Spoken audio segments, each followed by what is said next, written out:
நேற்றைக்கு பிறந்தவையெல்லாம் நான் தான் அடுத்த முதலமைச்சர்னு சொல்றாங்க என்ற ஸ்டாலினின் பேச்சிற்கு பெத்த பிள்ளையே மேடையில் கலாய்க்கலாமா என விளாசும் நெட்டிசன்கள்.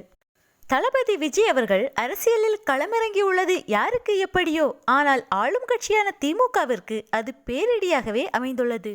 அரசியலில் அடுத்த முதலமைச்சர் போட்டியானது விஜய்க்கும் உதயநிதி ஸ்டாலினுக்கும் இடையேதான் என சில அரசியல் விமர்சகர்கள் கூறி வருவது திமுகவிற்கு பயத்தையே ஏற்படுத்தியுள்ளது.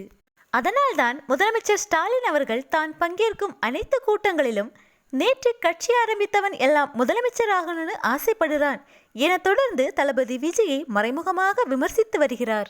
அதே போன்றுதான் நேற்றைய தினம் பங்கேற்ற திமுக கூட்டத்திலும் நேற்றைக்கு பிறந்தவனெல்லாம் நான் தான் அடுத்த முதலமைச்சர், நேற்றைக்கு கட்சி தொடங்கினவன் எல்லாம் நான் தான் அடுத்த முதலமைச்சர், அரசியலின் அடிச்சுவடே தெரியாதவன் எல்லாம் நான் தான் அடுத்த முதலமைச்சர் என்று பேசக்கூடிய நிலைதான் இருக்கு என்று விஜயை மறைமுகமாக தாக்கி பேசியிருந்தார்.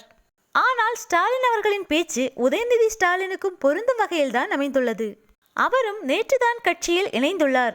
இன்று துணை முதலமைச்சராக பதவி பெற்றுள்ளார். நாளை அவர்தான் முதலமைச்சர் என்று கூறி வருகிறார். இதனால் மு.க. ஸ்டாலின் அவர்கள் பேசியது 10 பொருத்தமும் உதயநிதிக்கு பக்காவாக பொருந்துகிறது.